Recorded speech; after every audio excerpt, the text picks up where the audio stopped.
America যদি ইরানের পারমাণবিক বোমা মারে তবে প্রথম আঘাতে কত মানুষ মারা যাবে জানেন?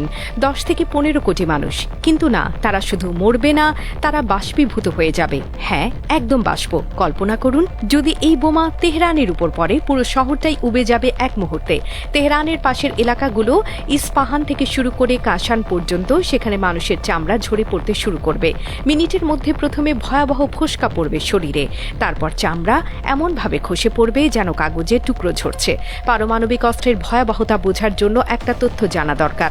যখন এই বোমা বিস্ফোরিত হয় তখন এর তাপমাত্রা সূর্যের পৃষ্ঠের তাপমাত্রার চেয়েও বেশি হয়।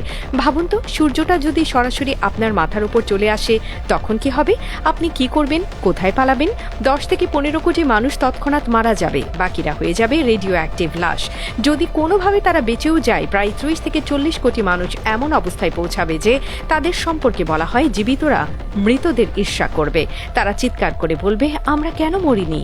আজকের পারমাণবিক অস্ত্র হিরোশিমা আর নাগাসাকিতে ফেলা বোমার চেয়ে 1000 গুণ বেশি শক্তিশালী। হিরোশিমার সেই ভয়াবহতা আপনার কাছে ছোটদের গল্পের মতো মনে হবে যদি আধুনিক একটি পারমাণবিক বোমার বিস্ফোরণ দেখেন।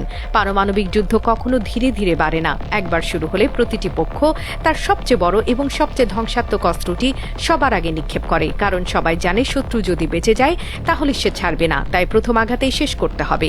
ইরানকে ঘিরে যে উত্তেজনা তৈরি হয়েছে সেটি যদি সত্যিই পারমাণবিক সংঘাতে রূপ নেয় তাহলে এক মুহূর্তে কোটি কোটি মানুষ প্রাণ হারাবে, আর যারা বেঁচে থাকবে তারা কাঁদবে এই ভেবে যে তারা মরল না কেন, কারণ বেঁচে থাকাটাই হবে সবচেয়ে বড় শাস্তি। বিস্ফোরণের পর যে পরিমাণ ধোঁয়া আর তেজস্ক্রিয় ছাই আকাশে উঠবে তা পুরো অঞ্চলের আকাশকে ঢেকে দেবে। সূর্যের আলো আর মাটিতে পৌঁছাবে না। শুরু হবে নিউক্লিয়ার উইন্টার, এমন এক দীর্ঘ শীত যার শেষ নেই।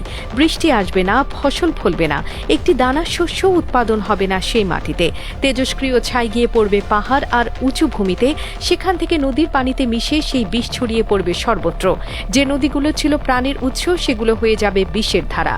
এক ফোঁটা পানিও পান করা যাবে না। পুরো অঞ্চল পরিণত হবে পারমাণবিক মরুভূমিতে, যেখানে কোনোদিন আর কিছু জন্মাবে না, কেউ বাস করতে পারবে না। আর এই তেজস্ক্রিয়তা শুধু যুদ্ধরত দেশগুলোতে সীমাবদ্ধ থাকবে না, বাতাসে ভেসে পুরো পৃথিবীকে গ্রাস করবে।